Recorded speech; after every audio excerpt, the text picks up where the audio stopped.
We started dreaming about a tiny house, I would say 2 or 3 years ago. It was actually on house. We saw our first picture of a tiny house. My wife, Jana, said, OMG, we've got to do this one day. Other people are doing it. We can totally do it. It's like love at first sight with the concept. And then I got pregnant, and then I said no. Come sit on mommy. The tiny house community, there's not many people who have done it with a child. On house, there was a picture of 2 little children sitting in a bunk bed in a tiny house, and that was the moment we realized it's doable. Wow, you see the... This kind of looks like our house. This is like the reason why we went with the white shiplap. That was like one of our favorite pictures. You got the big window there. And the closet, that was the closet, the full closet. Our tiny house is huge in comparison to most. So it's 30 feet long, 8.5 feet wide or 8.6, and then 13.5 feet tall.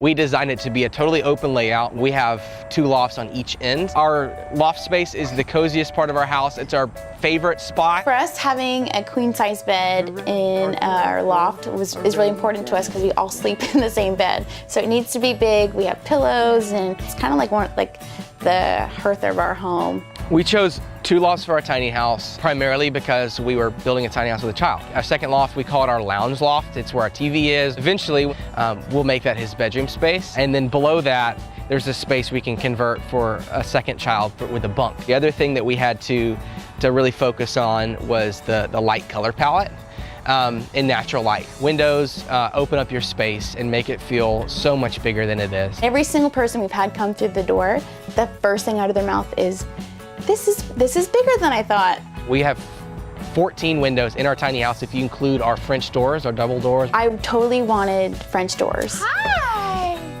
Actually, I got the inspiration from house. There's this beautiful tiny house, and I kept returning to look at those photos every time I didn't know what to do.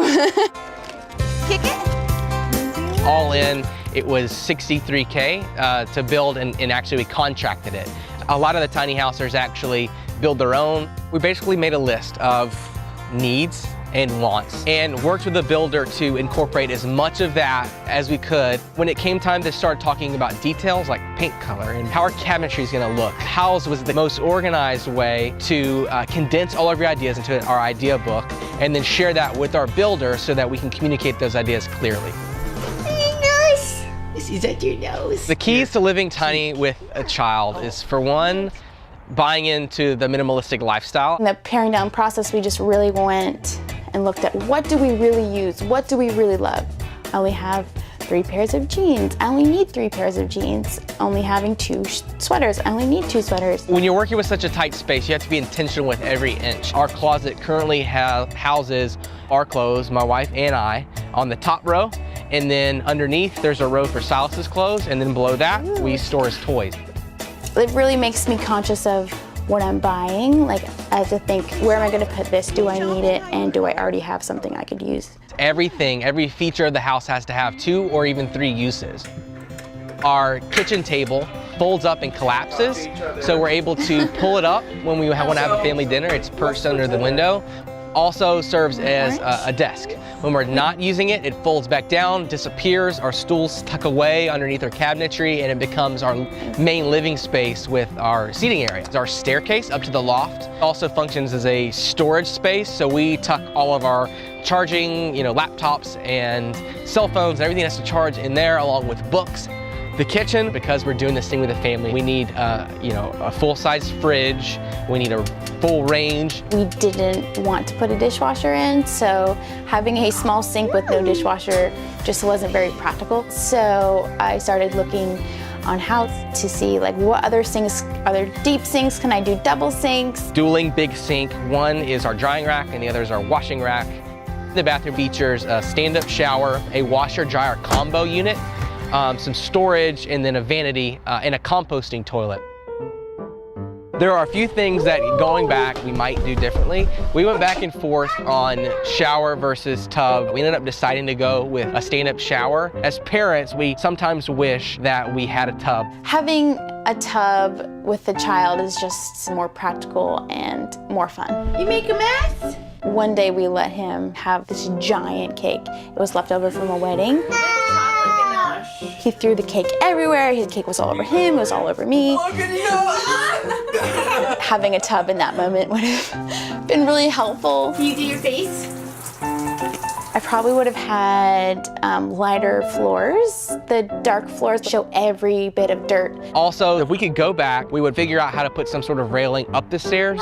We were first-time parents, so we didn't even know the ins and outs of what that would look like. He's a wild man. He climbs and plays, and it's constant. We added a baby gate. Silas can now climb the baby gate. So then I started taking the stools and putting the stools on the stairs on the baby gate. I really would like to add or redo all the railings.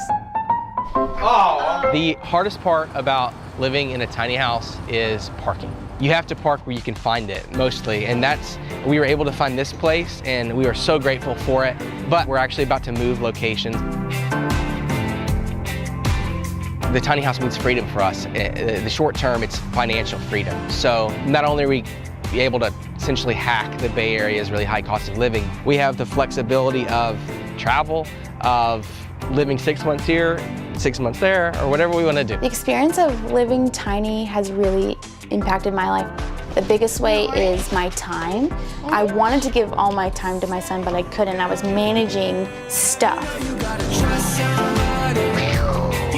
So we spend a lot of our time getting out, giving Silas amazing experiences, and then when we're at home, we're able to celebrate the small moments. We have this amazing tiny house and we have this amazing life now because of a simple choice we made. And so that's been really wonderful. Tiny house life is everything that we hoped it would be and really nothing that we were worried it might be.